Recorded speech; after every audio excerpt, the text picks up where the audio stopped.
Is anybody, I'm giving them out, but is anybody not coming to graduation? What time is it? 10 o'clock on Father's Day. On Father's Day? Yep. What time would we get? Father's Day, yeah. They threw us out of 27. Patient Soto. Soto. Soto, that would be. With Tricia Graves. How come I have one, but Tony, well, maybe Tony doesn't. Like I'm sitting at home. That's a good Saying time. things. Oh, it's a good time. I usually go to Ben's after. There we go. Good time. That's better. You know, when my feet can dangle. You know, you're not going to graduation, you can just give it back. So you, that's like, very much. I don't, they kind of shifted us a All little. right. Stuff you have. All right. What's the chance I'm not gonna be at the table tonight? 20th, Father's Day. It's 10 a.m. at CW Post Football. Oh, is it outside? Yeah. Why? I have the common question. Why are we doing the outside over there? Because they can't get a ceremony and they can't have 4 guests. But out there we can? Yes. If they have a bigger. Is the football field bigger? Yes. The state and their stadium is bigger. Oh, you mean the For the gas. seating on the, Yes. No, the actual field. still field. Still 100 yards. Yeah, they have a- think about it. Is the football field bigger? I'm like, wait a second, I'm missing something here. They changed the rules. They changed the rules, College. college and stuff on the side. They play Canadian I know, a football. little bit, it's 60 feet and make something in 90, but I, Well, in middle school, 75 feet. is it? I didn't know that. Used to be. I don't know if it's still. Oh, well, this is not for me. This is for trustee elect.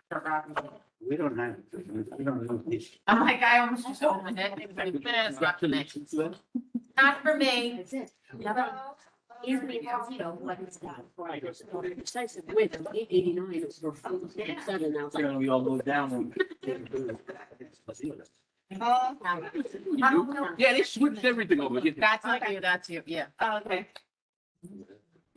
Right, it's coming. Just in case you're not coming to graduation, we can get that back. So, just saying, in case you're not gonna come. Yesterday. I want to give it back. Don't talk about anything, only about playing. Nothing, I'm worried, I'm just shocked, I'm waiting, waiting for the bomb. She came to my yard. Oh, I thought you said don't blow it up. Did you hear the door? Lulu came in the yard. Don't know, but, she didn't say anything. Hey, Rich, how are you? We have a seat for you Yeah. and everything. Did you check it out? Yeah, right there. You're all physical now.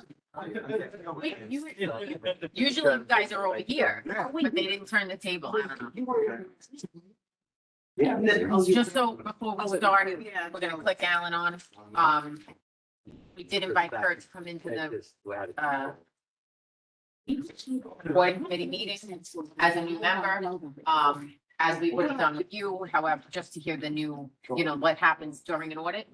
Unfortunately, you were already on the audit committee, so it doesn't matter. We didn't have to do that. Did I say that? That's what my. It's gonna-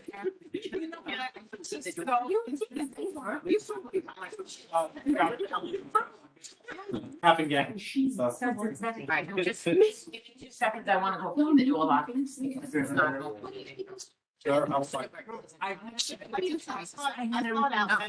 Stuart wasn't. I had everybody, the drama. I watched the house. I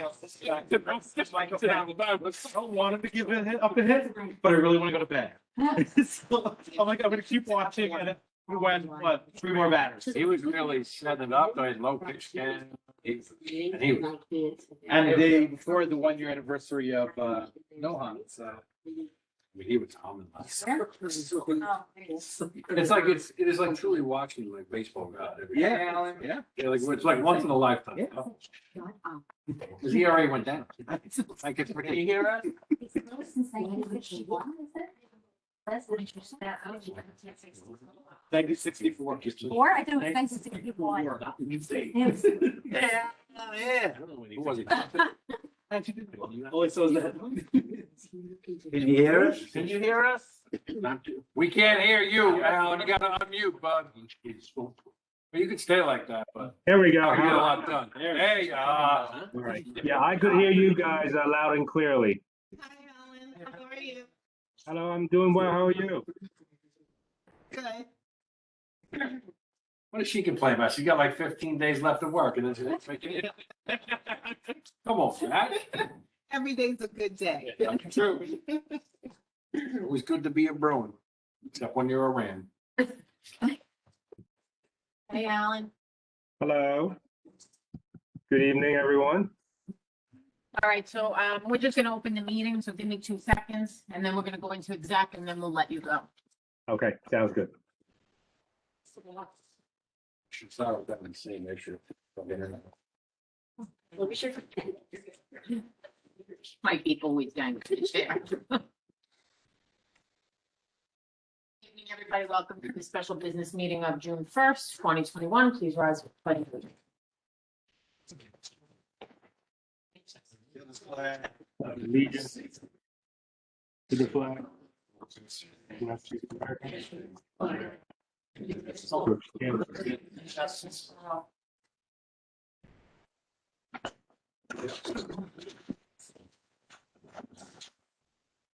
I need a motion to move into executive session for the purposes of audit committee. All in favor? Aye.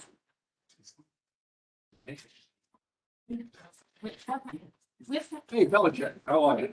I thought he was in the room, because he walked up ahead of me. Okay, well, once Mr. Patrick has sits, we will, let you start. All right, Alan, you're on. You got about 11 and a half minutes. No problem. Well, it's a good thing that this first meeting of the two required meetings between the auditors, the external auditors and the audit committee, is more of a formality. The goal of this meeting is for me to discuss with you the objectives of the audit, some of the limitations, as well as answer whatever questions audit committee members might have. I'll also go over the audit plan and the timetable, the audit, and then we'll let you go afterwards. Okay, so hopefully everybody has a copy of the handout material. If you would go to the second, page 1 of the handout, the objectives of the engagement. This is called the external audit. It's primarily basically a financial statements audit. Our objective is to express an opinion about whether or not your financial statements were prepared and presented fairly, in conformity with generally accepted accounting principles and free of material misstatements.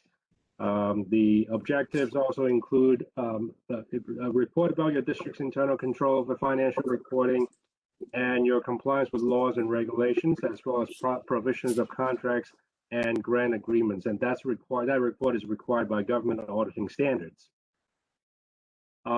Also, the extra classroom activity funds, because the Board of Education has the oversight responsibility for these student clubs' monies, and also because the Commission of Education's regulations require school districts to have an annual audit of the student club money. Our audit will also include the expressing an opinion about these extra classroom activity funds financial statement. Federal single audit.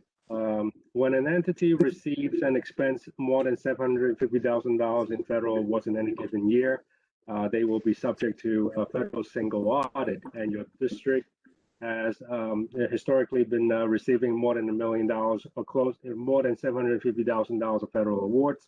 So we anticipate that you will once again be subject to this federal single audit.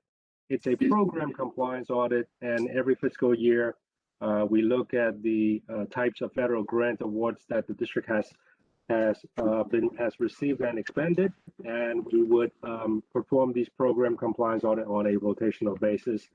And Federal Single Audit Act requires us to issue a report about your district's compliance with those specific requirements, specific applicable to each major federal program selected.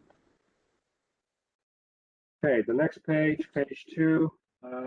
Some of the limitations of the external audit engagement. It's important for everyone to remember that the audit of financial statements is designed to provide reasonable assurance and not absolute assurance about whether or not the financial statements are free from material misstatements. This is not a forensic audit. It's not designed to detect immaterial errors or frauds. It involves examining and on a sampling basis, some of the financial statements and assertions, as well as testing of internal controls. Materiality plays a part in every audit of financial statements.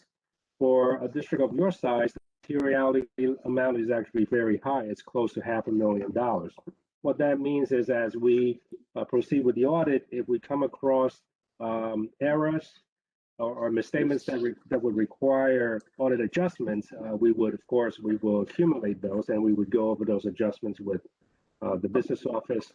And as long as the adjustments, the proposed adjustments in the aggregate do not exceed the materiality level, then your district management actually has the option of declining to record those adjustments. And that still would not prevent us from issuing a clean audit opinion on your financial statements.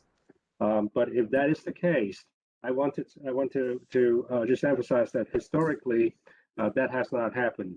Once we propose audit adjustments and have gone over them with your district business office, they usually would, after they understand why we propose those adjustments, your district management has historically been recording all of those adjustments.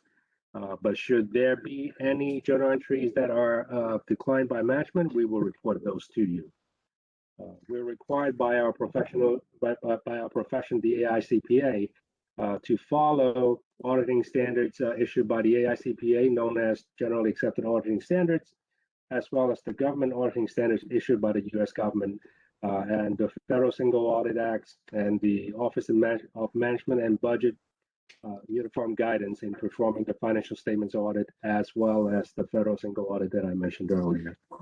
If we come across significant matters and material weaknesses during the course of the audit, we are required to report to those charged with governance, which in this case would be the audit committee as well as the Board of Education. On the next page, on page 3, I've listed some of district management's responsibilities. The first bullet point, annual financial statement and accompanying information. Now, this is an important concept. I do want to remind the audit committee that as a matter of course, and when we perform the audit towards the end, we do assist your business office in drafting the financial statements. Your district has engaged a third-party consulting firm, Booksmart or Corporate Accounting Solutions. It's the same company. They do come in towards the year end, after the year end, and help the district business office close the books and prepare them for the audit. But after the audit is completed, at least for the last several. Alan, you muted yourself. Alan, you muted yourself. How about now? Yep. Excellent. That beep should have given it away. I should have known. So as I was saying, we after the audit field work is complete, we will once again be assisting the district with drafting of the financial statements. It is permitted by professional standards as long as the district's management, in this case, Mr. Press, would accept responsibility for those financial statements as well as review the draft financial statements as they have been completed. And we would, of course, explain the whatever conversion journal entries or footnote disclosures, are presented in those financial statements. We would review those and explain those to Mr. Press. Even though we assist the business office in drafting the financial statements, ultimately, they are the responsibilities of the district's management. As part of the audit, we do review the district's internal controls to help us determine the risk assessment, to perform risk assessment and determine and identify the higher risk area. And if we do come across significant deficiencies or material weaknesses in those internal controls, we will report to the board, to the audit committee and the Board of Education. However, the primary responsibility for ensuring that the district has adequate internal controls in place, that rests with district management. Management is also responsible for providing us, the audit staff, with unrestricted access to district to any personnel that whom we deem necessary to interview in order for us to obtain audit evidence. And if there are audit adjustments proposed and accepted by the district, it is district management's responsibilities to make sure that those adjustments are properly recorded in their books and records. Joel, sounds like you've got a lot to do. It's fun. Oh. It's a cake. Race. The next couple of pages, describes the audit approach. The first phase of the audit is the planning and risk assessment phase. This is where my staff would come in. We will be interviewing district personnel for us to understand the current fiscal year's procedures as well as internal controls that are in place. We will be reviewing internal auditors' reports, claims auditors' reports to help us, once again, identify potential areas of weaknesses or non-compliance. We will be performing testing of the district's internal controls. I've listed at the bottom of the page some of the major cycles that we will be reviewing. At this time, we will also begin reviewing the district's Board of Education meeting minutes to help us identify significant or important financial transactions that would ultimately be reflected in your books and financial statements. And in August, when the district's books are closed, and as I mentioned, the consulting company Booksmart or Corporate Accounting Solutions, once they finish their work in conjunction with the district's business office, that's when the substantive audit testing phase of the audit will begin. There are some of the major areas that we will always look at, we will always test, and those are payroll and related liabilities, revenue recognition, and the year-end receivables, restricted reserves, and the transactions that happen within the restricted reserves, capital projects expenditures, as well as encumbrances. There are also other reports that are oftentimes provided from outside sources, such as capital assets inventory report, actuarial reports. Those have to be included in your district's annual financial statements, even though they're not part of your general fund. So once those reports become available, we would review and test those reports and for the inclusion in the financial statements. We would also be performing final analytical reviews once all of the we believe all of the audit evidence has been gathered and we're satisfied to make sure that the numbers make sense. And finally, once that second part of the field work is done, as I mentioned, we'll draft the financial statements and the rest of the audit reports. We will review those with Mr. Press and make sure that we are all in agreement with whatever findings or the numbers within the financial statements. And then I will come back and meet with the audit committee and go over those draft audit reports. Once those reports are accepted by the audit committee, who will in turn recommend them for acceptance to the Board of Education for acceptance, we would then be able to issue the final audit reports to the State Comptroller's Office. The Federal Single Audit Report has a different due date than the financial statements audit report. Single audit reports are typically due 9 months after the end of the fiscal year. So typically that would be March 31st after the close of the fiscal year. However, because of COVID-19, the federal government has postponed the deadline or due date by another 6 months. That began in 2020 and that will continue into 2022. So now the due date for the June 30, 2021 federal single audit is actually going to be September 30th of 2022.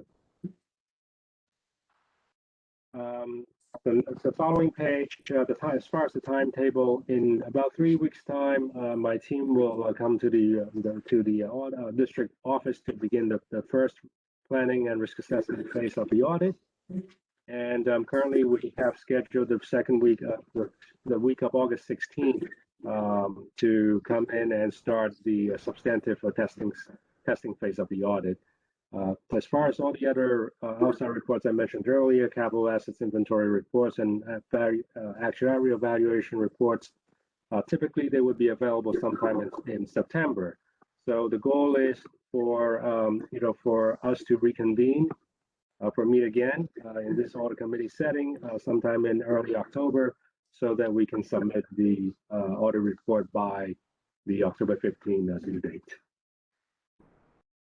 And federal single audit, I already talked about the extended due date, but the goal once again is, unless there are unforeseen circumstances, hopefully we would be able to file the federal single audit report by the original due date of March. As I mentioned earlier, it has been extended to September, so we do have a little bit of time. Okay. Finally, the last page, page 7.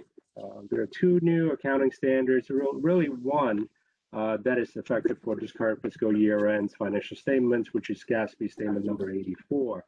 GASB statement number 87 for leases will not be effective until the next fiscal year.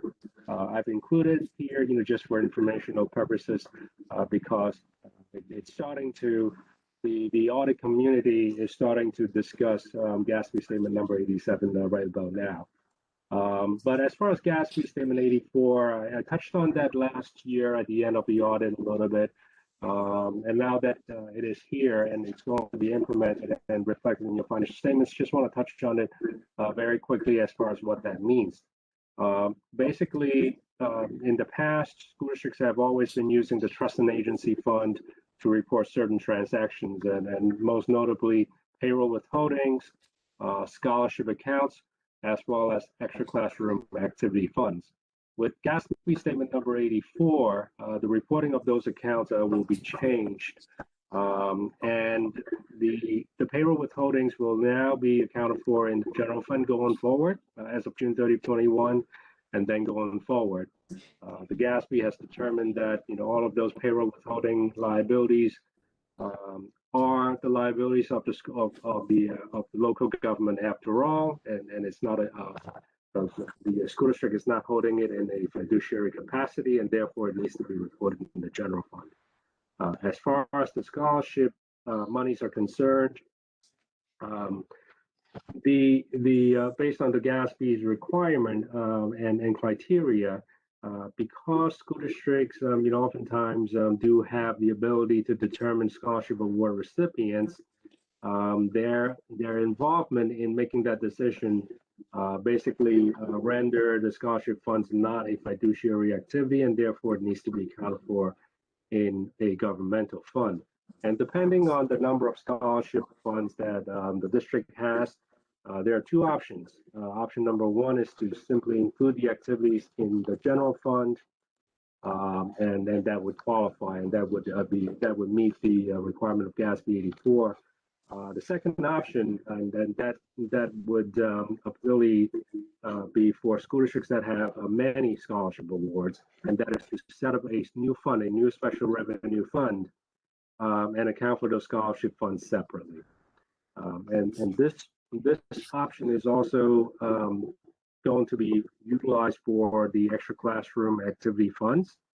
And the primary reason is because, once again, school districts are required by the Commissioner of Education to set up procedures and policies to safeguard the money of these student clubs. And because of those requirements, school districts really have what they deem to be administrative involvement over the student club money. So even though there is no general fund money or no district funds funds involved in these student clubs, they actually qualify as a governmental activity. And so we feel that the audit committee, the audit community, many of the CPA firms that believe that the best way to handle the reporting of these ECAF clubs would be to set up another special revenue fund as well to account for the extra classroom activities, revenues and expenditures for a given fiscal year.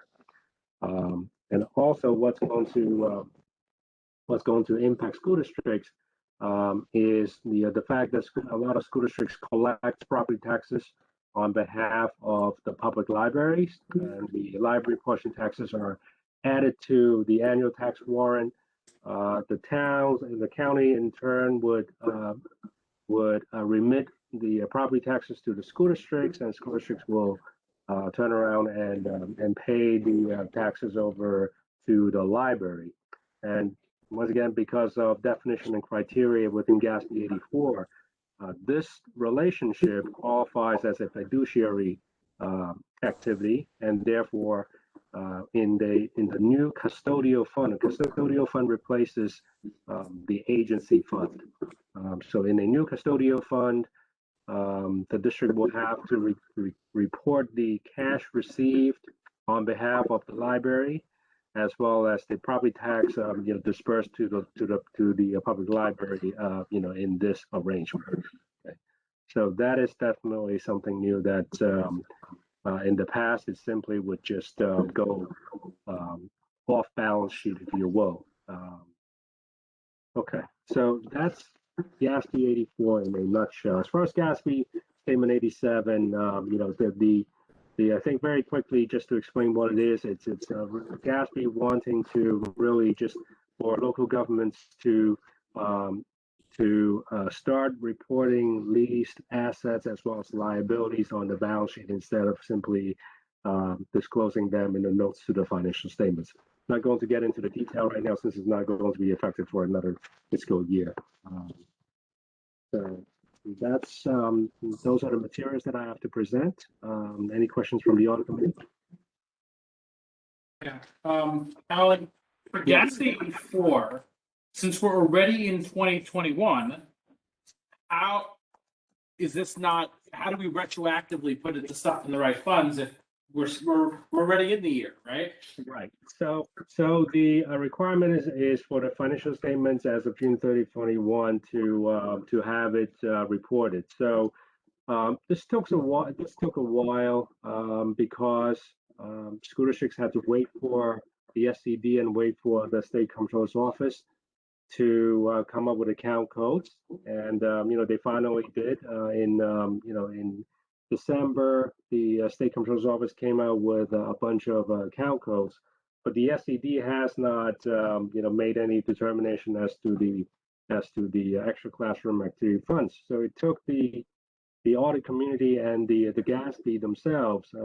We went back and forth, and there is a public school accounting committee that has been involved in trying to determine the best course of actions in terms of how to properly classify these transactions. So to answer your question, now that we have, finally the directions, which really became clear only about 2-3 months ago.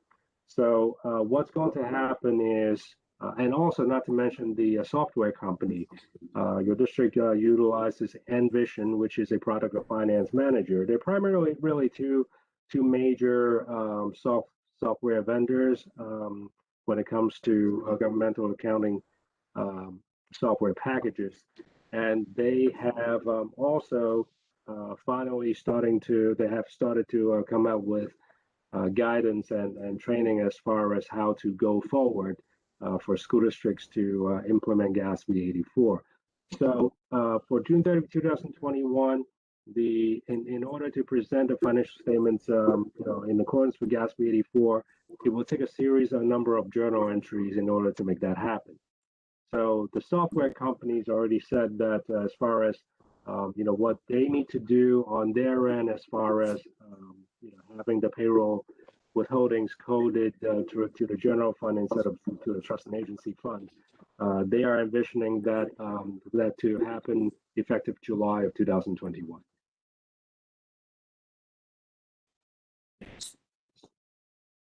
Did that answer your question? Right. So basically, we'll have to figure it out. Right, I'm a little, because I'm a little back now. What I'm hearing is because we are just we- have to figure it out. Are we making it work for the 2021 school year after 2021 fiscal year is over? Or are we starting this moving forward for the 21-22 fiscal year? Both.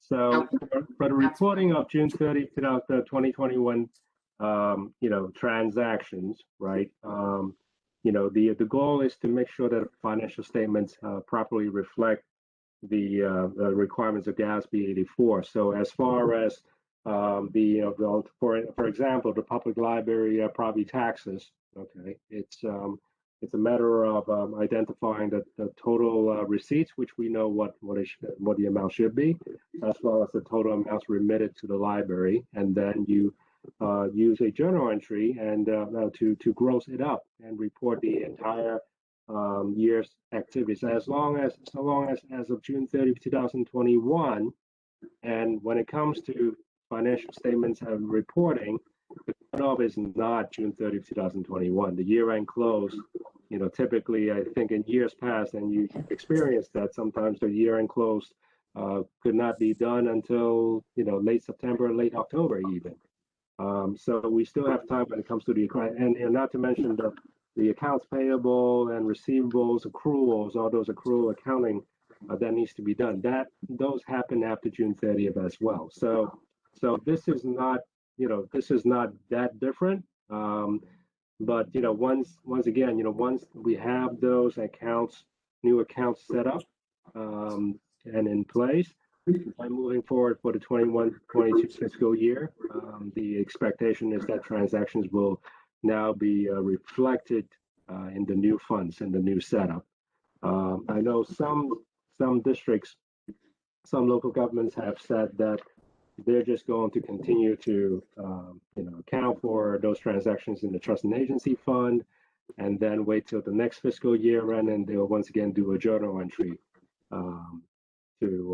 to make that happen. From our perspective, as long as the financial statements are properly reflecting what GASB 84 requires, if for the first year or two, if that's the direction that an entity wants to chooses to follow, we would gently advise them to, okay, well, don't do it forever. At some point, it needs to be implemented operationally. Are these going to be deemed material journal entries? Excuse me? Are these going to be deemed as material journal entries? I mean, these are big numbers we're talking about. Yes, well, the expectation is that your accounting consultant will help your district do these adjustments. So, as far as payroll withholdings, we don't expect them to be, they shouldn't be material. For the most part, with the exception of maybe a handful of accounts, there really shouldn't be any material balances left in the trust and agency fund. And the same with the scholarship funds. As of right now, you really don't have that much in scholarship funds, so we wouldn't expect those to be material. But again, the accounting community is well aware of this requirement, so I would expect Booksmart to be able to implement that for you. He didn't hear you. The library is a big number. Yes, it is. But that's also a straightforward. That's also a straightforward number. The number is whatever the number of their tax levy is, and the tax and typically school districts would have an agreement in place as to how the library would receive their taxes, what number, the number of installments, and so again, it really is a straightforward journal entry transaction that can be reported by journal entry.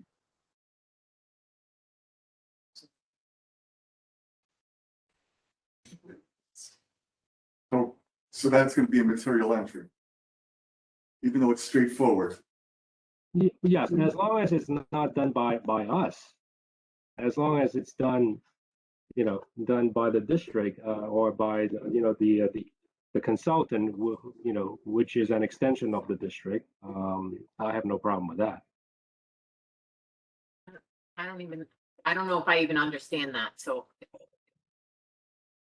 Not done by you, I get, but I think the issue is that it's such a large number and it's gonna be a material entry on part of the district, correct? So how does that affect us when people are looking over our books and stuff? Okay, so when people look at your people look at your financial statements, okay, it's in the custodial fund, which is a fiduciary activity. And, your notes to the financial statements, and we'll have a discussion as to what that particular transaction and relationship represents. So it's not going to be part of your overall financial statements, total property tax levy or property tax revenue.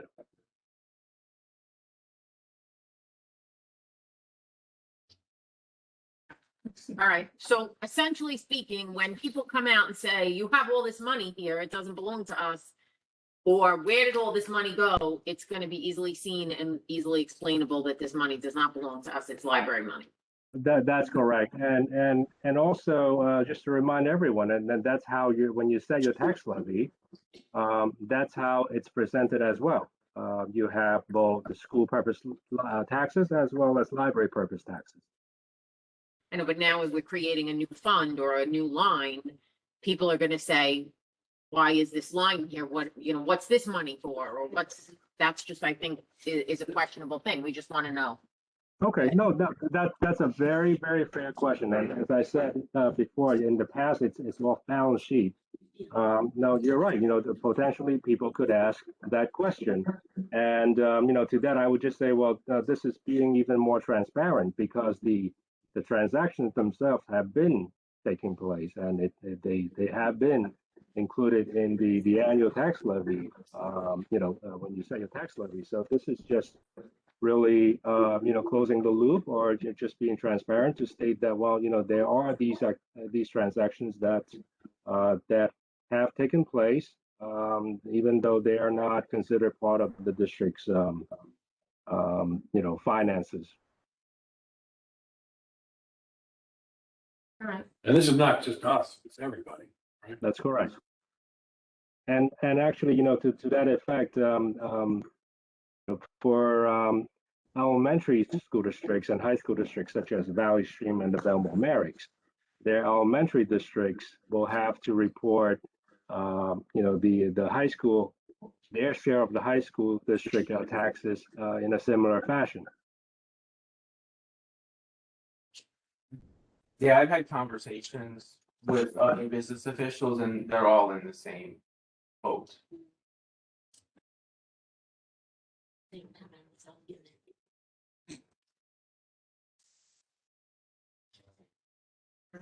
And if need be, like you said, there'll be a note in it to explain it as well, right? That's correct. Does anybody else have any questions for Alan? Because he went over his 11 minutes. Well over.